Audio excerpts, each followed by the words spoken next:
Okay, you guys, so the girls were fighting yesterday. So Amy Luciani actually did an interview. And when she was doing this interview, she talked about how she wrote for Cardi B. A couple of writing sessions. I have been in writing sessions for Cardi B. Okay. And I'll leave it at that. That was my most biggest opportunity. Okay. And I was the only girl in the room with all the male writers. So Dummy. How many points did you get from Cardi? this is legal stuff. Okay. Legal stuff. Okay. But was it nice? Was it a nice? No, and let me clarify. The song session that I did for Cardi, my verse didn't get put on that album. Okay. So I didn't get no points from the Cardi, but I was a writer on the whole project. Now, Cardi B got wind of this interview because it was going all over the blogs. She decided to inbox Amy, confronting her about her interview because Cardi's whole stance was, "You have never ever written for me." So Cardi inboxed Amy and said, "When have you ever in your life written for me?" Amy said, "Cardi, no, please don't take it out of context. I said 3 years ago I was in a writing session with multiple songwriters and your name with other dope artists were in the lineup of upcoming albums." Cardi said, "How you jacking that you did a song for me and your verse didn't make it, but you get credited on an album?" She said, "Never that. You didn't say you claim you wrote for me. I don't work with no writers unless they bring me singing hooks, so I don't even know why you had." Now, I don't know what else she said because they didn't show it. So then Cardi said, "I'm sorry if I sound aggressive, but my album is my everything, my bread and my butter. I take a lot of pride, and so many people have discredited me for my work." Amy said, "You work your A off. No one can say you didn't, pretty."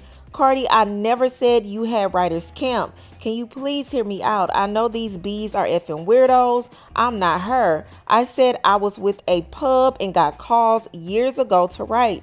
When I arrive, you never know who's there and who's looking for either hooks, verses, or cadences. I was proud to be the one black girl there amongst all men writers. You should take pride. Look at you, girl. You are effing self-made. We love you out here, girl. The F. No one can discredit you. We all literally watch you work your move and make yourself a boss." Again, a real B says, "Sorry, I apologize.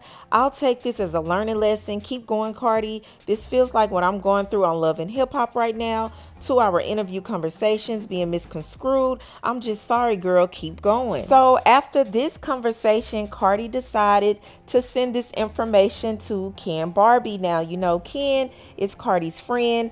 I guess she wanted to clear up any confusion that Amy wrote for her. Well, Amy was feeling some type of way when she found out that Cardi leaked their conversations to the blog, and she had something to say.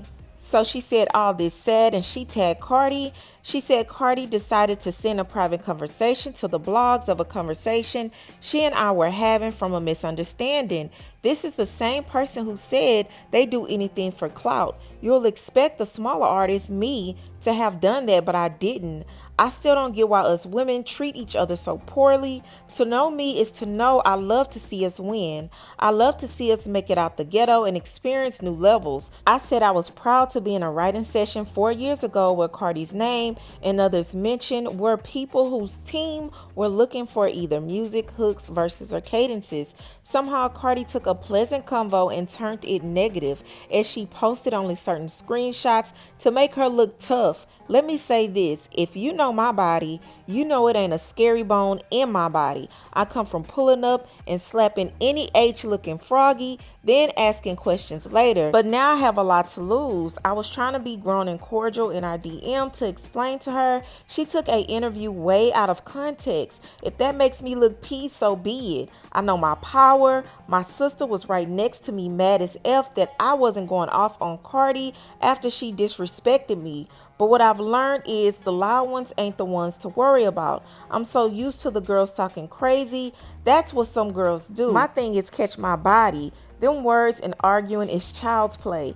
I stand on what I said, and I'm hoping Cardi wins. I don't charge this to my heart. Women are emotional. Notice there are so many black men songwriters who post their accomplishment, post their experiences. Notice us women only drag each other for doing it. And this is what fans had to say. One person said, "LOL, I love Amy," but she knew exactly what she said and what it gave. Just didn't expect Cardi to say nothing. That's why Amy over there in a frenzy trying to respond back. Why would she do that to Cardi? They keep saying saying she don't write her music, then you conveniently drop her name knowing you never wrote for her. Nah, you said what you said, and what you said was some BS, and now you backtracking. I've been in some writing sessions for Cardi B and leaving it at that, which causes speculation to the listener. You know what you was doing, and Cardi cleaned that ish up. Next. And it didn't help on Baller Alert. The title said Amy Luciani on writing for Cardi B. So who do you feel is right? Who do you feel is wrong? Do you feel like Amy was wrong for how she worded her interview? Do you think she should have worded it differently? Or do you think Cardi is wrong for blasting their DM messages to the blogs? Now, I do understand Cardi was just trying to clear up any confusion that was put out there, because the second half of the clip I showed you is not going around in the blogs. So are you here is that she wrote for Cardi B. But I do want to know what you guys feel about all of this, so leave your comments below. Don't forget to subscribe, and I'll talk to you later.